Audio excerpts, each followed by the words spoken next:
El trabajo se titula El cine de José Luis Guerín, ficcional o no ficcional. José Luis Guerín, nacido en Barcelona en 1960, considerado uno de los autores más importantes del cine español actual, ha desarrollado una poética fílmica claramente identificable, en la que dialogan el azar de la modernidad, el romanticismo del cine primitivo y la poesía innata de la imagen cinematográfica. Formado a partir de una cinefilia desbordante, tuvo a la Cinemateca como su principal escuela cinematográfica. Allí se formó viendo a los grandes clásicos, pero también las obras de los outsiders, Jean Eustache, Philippe Garrel, Pere Portabella, etc., cuya influencia fue fundamental para la conformación de su cosmovisión estética.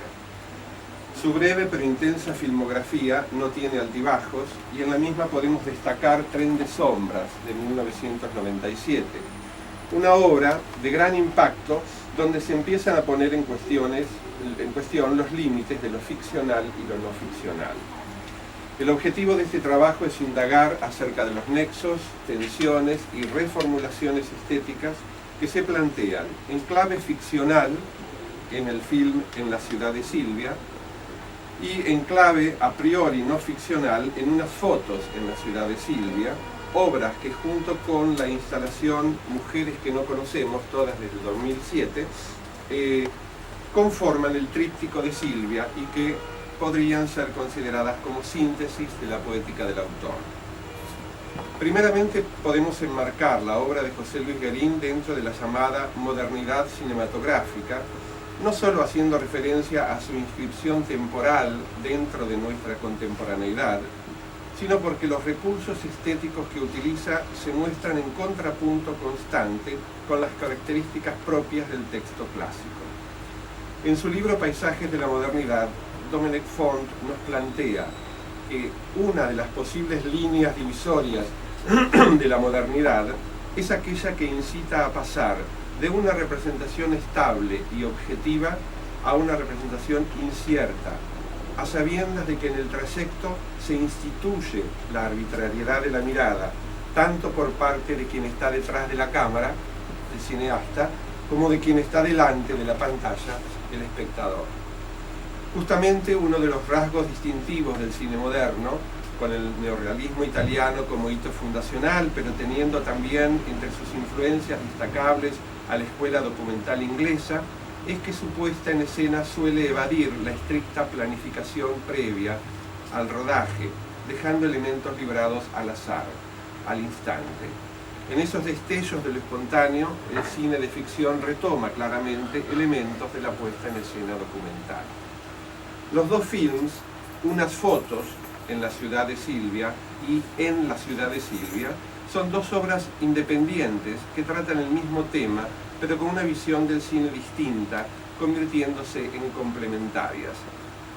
En la ciudad de Silvia es una ficción con un estilo minimalista, en color, con algunos diálogos y música tanto diegética como extradiegética, cuya construcción narrativa se expone bajo una tónica de suspenso, provocando en el espectador una identificación directa con el protagonista en aquello que como humanos tenemos en común, la constante búsqueda. Unas fotos en la ciudad de Silvia se trata de un ensayo sobre el mirar. Es un fotomontaje secuencial en blanco y negro, totalmente mudo, sin música y con intertítulos, que se nos revela como inconcluso, fragmentado, a la vez que distendido, brindándonos una experiencia extremadamente contemplativa. A pesar de las referencias tanto literarias como pictóricas que posee, se nos presenta con la apariencia de un diario de producción y en tal sentido resulta más compacta y con mayor información en cuanto al registro de fotos secuenciadas, sin por ello restarle emocionalidad y ofreciendo una escenificación significativa que deja al espectador el trabajo de decodificar. En la ciudad de Silvia contamos con menos información, con una gran sutileza y misterio, y con una impronta de cierta irracionalidad. Inicialmente nos inclinaríamos a pensar en ella como una película que comparte con los documentales el gusto por la contemplación, y la prolongación en los tiempos de sus planos, pero que carece de la realidad que un documental persigue. Solo aparecen algunos atisbos de mostrar tangencialmente algo de las diferencias de clases sociales en la Europa actual, por lo que lo ficcional se presenta con mayor fuerza. Su historia es considerablemente simple, y es una de esas historias que tratan sobre personas obsesionadas con un suceso del pasado. En el film, el protagonista busca a una joven que conoció 6 años atrás y de la cual ha perdido el rastro. Esta búsqueda lleva su mirada a una mujer que conduce a otra y a otra en una larga cadena, siempre bajo la invocación del ausente. Las imágenes de gran belleza están destinadas a complacer al espectador y, reafirmando el lema de Gombrich de que no existe una mirada inocente, Green juega con la expectativa permanente de que alguien regrese la mirada. También podemos advertir en su cine, y en esto siguiendo observaciones de Aumont, una desproporción entre el personaje masculino dotado del poder de mirar y los personajes femeninos dispuestos para ser mirados, entre la mujer como imagen y el hombre como portador de la mirada, como no pudiéndose apartar de la imaginería dominante en nuestra cultura occidental de la explotación del cuerpo de la mujer como objeto del voyeurismo masculino. Unas fotos en la ciudad de Silvia tiene un registro que podía acercarla más a un documental, y aunque compartimos el criterio de que todo documental también es ficcional, la narración de la búsqueda lo inviste de mucha fuerza dramática. Pasamos algo de unas fotos. Sí.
A continuación analizaremos tanto la puesta en escena de ambos films, teniendo en cuenta las semejanzas y diferencias que se establecen, como así también las implicancias de las mismas según la modalidad ficcional y no ficcional documental. Para el estudio de la puesta en escena tendremos en cuenta los elementos que hacen a la composición del cuadro, es decir, la escenografía, la luz, el color, el sonido, el vestuario y la interpretación y movimientos de los actores en el encuadre. Todos estos elementos elegidos y controlados por el director en determinados momentos del film, sin olvidarnos de la presencia azarosa y aleatoria de los mismos que permite el espacio representado del documental. En la autobiográfica Unas fotos en la ciudad de Silvia, podemos dar cuenta de la exploración de un espacio proyectado que está compuesto por rostros que recuerdan al retrato pictórico, paisajes urbanos de la ciudad de Estrasburgo y otras ciudades europeas, además de algunos planos detalle de objetos y mapas que aportan a la incansable búsqueda. A pesar del estatismo de la fotografía secuencial en blanco y negro, el director consigue plasmar un ritmo pausado y muestra en determinadas ocasiones el movimiento de las mujeres a través de la rápida sucesión de las fotos fijas, que sin embargo dan lugar a una pequeña elipsis temporal entre una y otra fotografía. Guérin pareciera así estar investigando el espacio de una ciudad en la cual encuentra huellas y signos dignos de una explicación, que utiliza como fuente para la realización de su posterior producción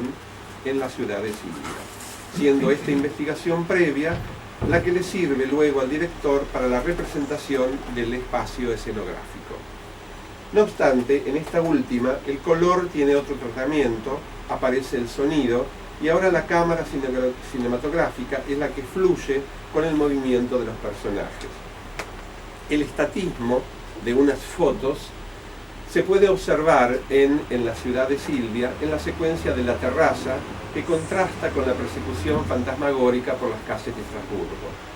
Ambas películas están trabajadas a través de los primeros planos de rostros, en su mayoría femeninos, y planos generales de la ciudad de Estrasburgo y sus paseantes, que aportan un movimiento coreográfico a la representación del espacio por parte del espectador. El mundo que abordan es aquel en el cual vivimos y que todo documental pretendería abordar. Lo podemos reconocer a través de uno de los elementos que componen la puesta en escena, tal cual es el vestuario cotidiano, que nos sitúan en la época en que sucede la acción, aportando datos de la procedencia cultural y social que se corresponden con la contemporaneidad. En la ciudad de Silvia, la significación proviene de las imágenes y el sonido. Respecto del sonido, hay un tratamiento particular en la secuencia de la terraza, donde la música de los violines obstruye los diálogos. Como en el cine mudo, el director propone una puesta en escena que expresa claramente por sí sola lo que pasa entre los personajes. Respecto de la imagen, el elemento que el director controla es el color, pintando de rojo solo el vestido del personaje perseguido. En cambio, la luz parece no estar controlada en los exteriores. La luz natural produce varias sombras, provocando el contraste entre zonas más y menos iluminadas.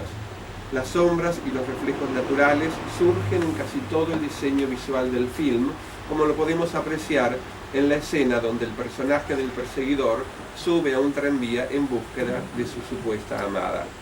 Al estar filmado en escenarios naturales de la propia ciudad de Estrasburgo, toda la escena tiene una gran cuota de azar documental. Los personajes dialogan o se mantienen en un tenso silencio, mientras tanto la ciudad, sus habitantes, sus construcciones, es decir, todo el mundo en el que se inscribe la historia, hace latente su presencia de forma incontrolable. Un destello de luz que impacta sobre el rostro de la perseguida, los ruidos del tranvía en el momento del diálogo, las personas que se cruzan, son elementos del azar que dotan a la escena de un realismo puro, que vería dificultosa su concreción en un set de filmación clásico.